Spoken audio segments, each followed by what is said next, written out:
여러분 안녕하십니까? 여수 MBC 뉴스투데이입니다. 지자체마다 인구 유입 등 기대 효과를 바라며 아파트 공급 물량을 늘리고 있습니다.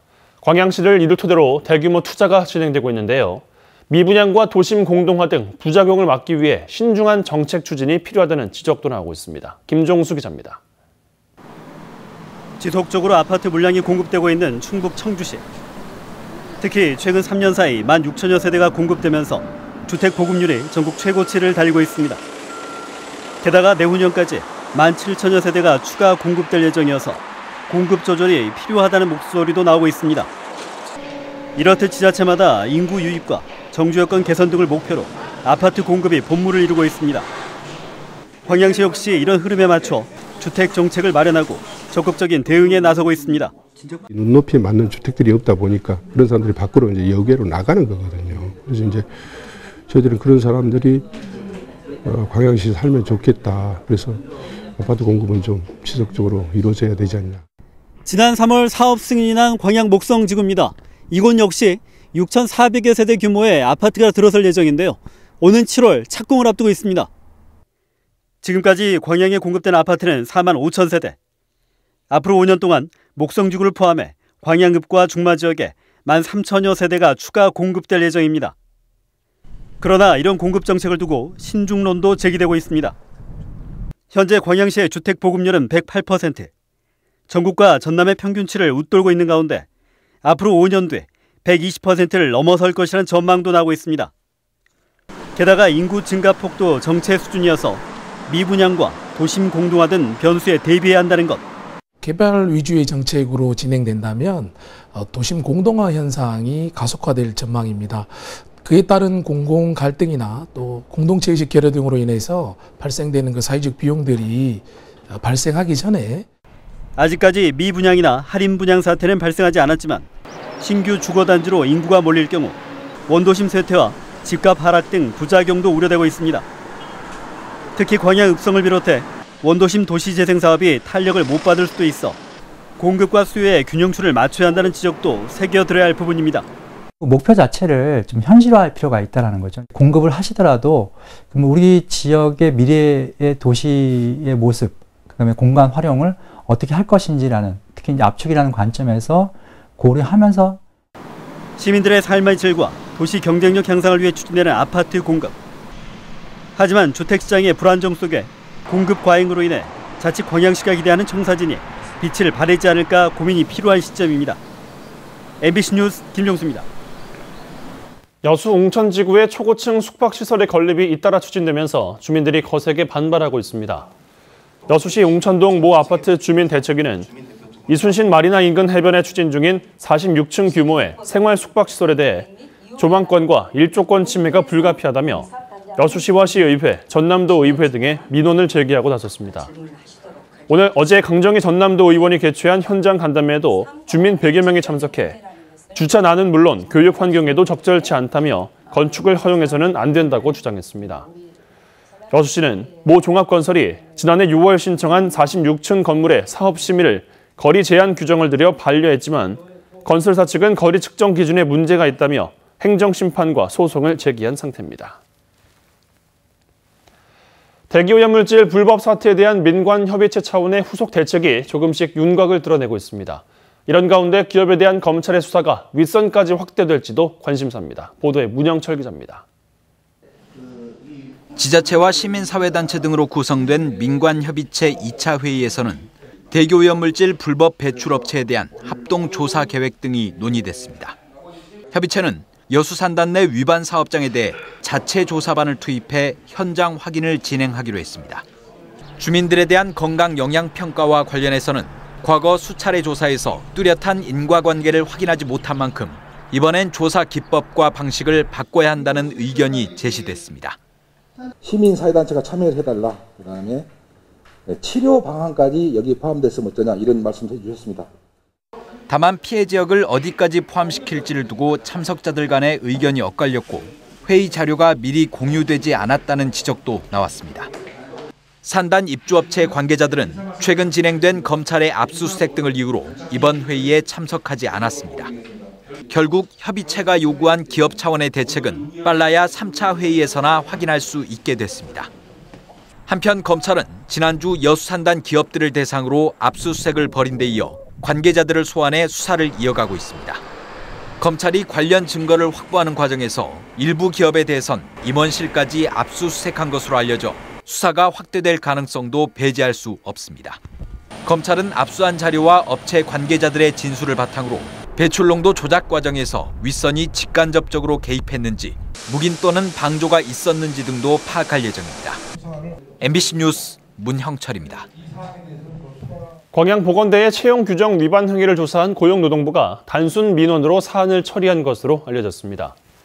학벌 없는 사회를 위한 시민 모임은 지난달 고용노동부 여수지청에 광양보건대가 계약직 직원을 채용하면서 학력과 나이 등으로 차별을 했다며 관련 조사를 촉구했지만 법 위반을 단정할 수 없어 해당 법을 안내했다는 답변을 받았다고 밝혔습니다. 시민단체는 또 고용노동부가 처리 기간을 2차례 연장한 끝에 조사 행위를 회피하기로 결정한 것을 받아들일 수 없다며 조사를 재신청하는 한편 광양보건대 채용 배점표 등을 정보 공개 청구할 방침이라고 밝혔습니다. 지난 18일 발생한 석축 붕괴 사고와 관련해 광양시가 보완책 마련에 나섰습니다. 광양시는 당시 사고 현장의 도면 등 서류 제출을 요구하고 위법 행위 여부를 파악해 고발할 계획이라며 해당 업체를 대상으로 복구 명령 등 행정 조치를 내리겠다고 밝혔습니다. 지난 18일 광양시 중동 신축공사 현장 인근에서 발생한 석축 붕괴로 인명피해는 발생하지 않았지만 차량 세대가 부서지는 등 재산 피해가 발생했습니다. 풍랑주의나 태풍주의보 등 기상특보가 내려지면 승객 안전을 위해 여객선 운항이 중단됩니다. 하지만 여수와 거문도를 오가는 선박은 기상특보는 물론 파도와 바람이 조금만 강해도 운항이 중단돼 섬 주민들의 불편이 가중되고 있습니다. 강서영 기자가 취재했습니다.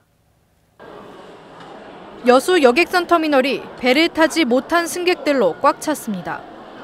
거문도로 향하는 배편의 운항이 중단됐기 때문입니다. 해사안전법에 따르면 풍랑주의보와 같은 기상특보가 내렸을 때 운항을 중단해야 합니다. 하지만 당시 맑은 날씨를 보인 데다 배가 지나갈 남해서부 동쪽 먼바다에도 예정된 기상특보는 없었습니다.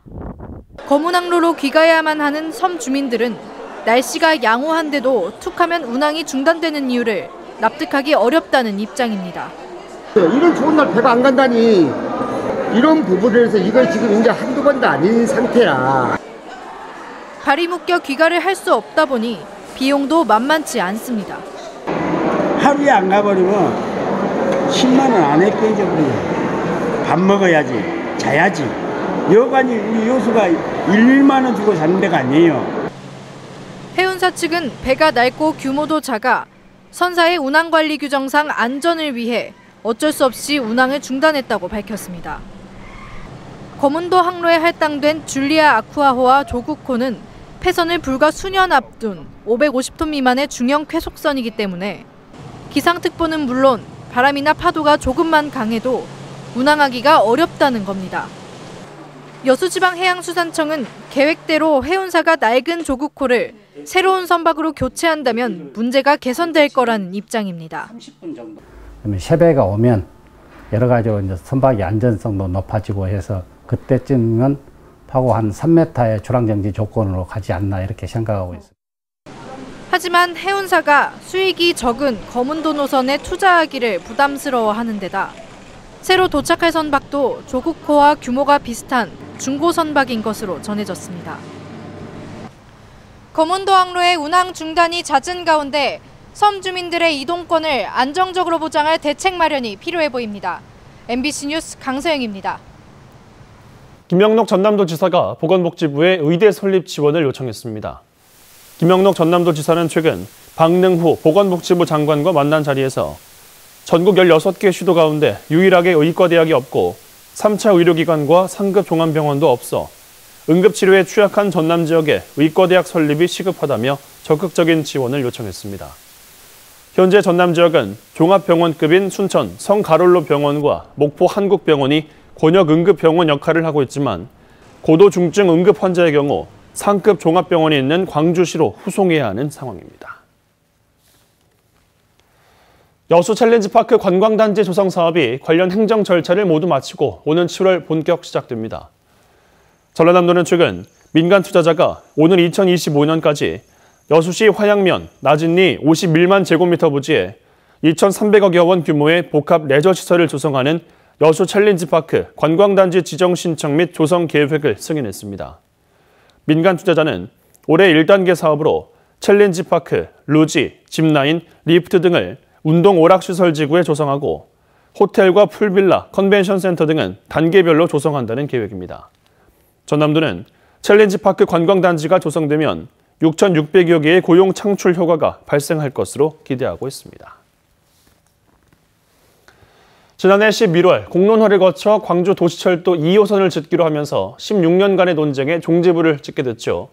그로부터 6개월가량이 지났습니다. 광주시 계획대로라면 다음 달에 착공식이 예정돼 있는데 과연 계획대로 착공식을 열 수 있을까요? 송정근 기자입니다. 지난해 11월 공론화를 거쳐 건설 찬성 공고안이 제출된 광주시 도시철도 2호선. 16년간의 논쟁에 종지부를 찍게 되면서 2호선 건설에 찬성한 시민들은 하루빨리 개통되길 바라고 있습니다. 저희가 버스 타러 나오면 너무 머니까 교통이 너무 막혀요. 집 앞에가 봉선동이라서 막히니까 양강역까지 나와서 타야 돼요. 여기 지하철을. 그냥 그게 너무 불편하더라고요. 광주에서 좀 다닐 곳은 많은데 지하철이 많이 발달돼 있지 않잖아요. 그래가지고 좀 빨리 발달이 돼가지고 여기저기 다닐 수 있었으면 좋겠습니다. 광주시는 올 상반기 안에 1단계 공사를 시작한다는 계획을 세웠지만 착공식이 늦어질 가능성이 높아졌습니다. 2조 1,900억 원가량의 사업비를 놓고 기획재정부와 협의하고 있는데 이 과정이 늦어지고 있기 때문입니다. 기재부는 지하철 굴착 깊이 등 광주시가 제출한 설계가 적정한지 여부를 따지고 있는 것으로 알려졌습니다. 또 기재부와 협의가 끝나더라도 사업자 선정을 위해 40일간의 공고기간을 거쳐야 하는 등 앞으로 남은 행정 절차를 진행하는 데도 시간이 상당히 걸릴 것으로 예상되고 있습니다. 오는 7월 개막하는 수영대회도 변수입니다.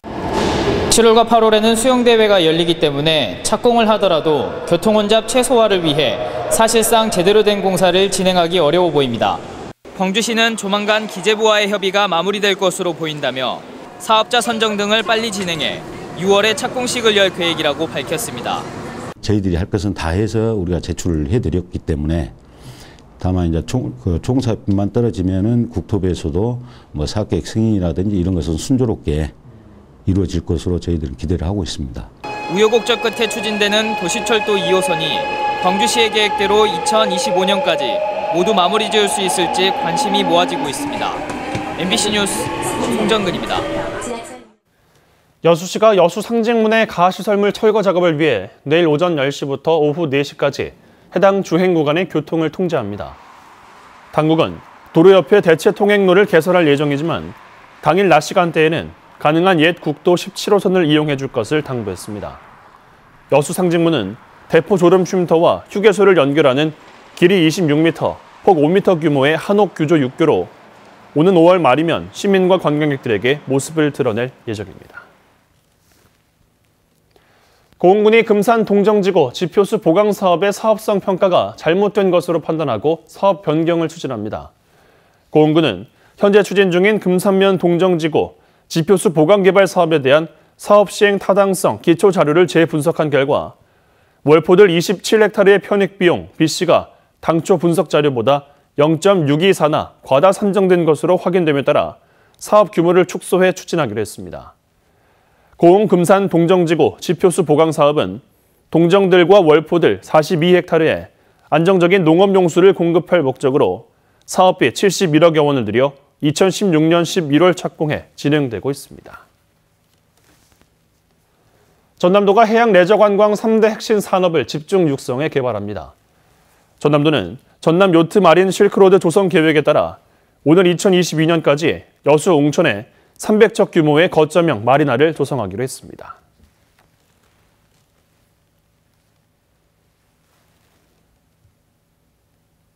이른 더위가 찾아왔습니다. 오늘을 시작으로 주말까지는 날이 점점 더 달궈지겠는데요.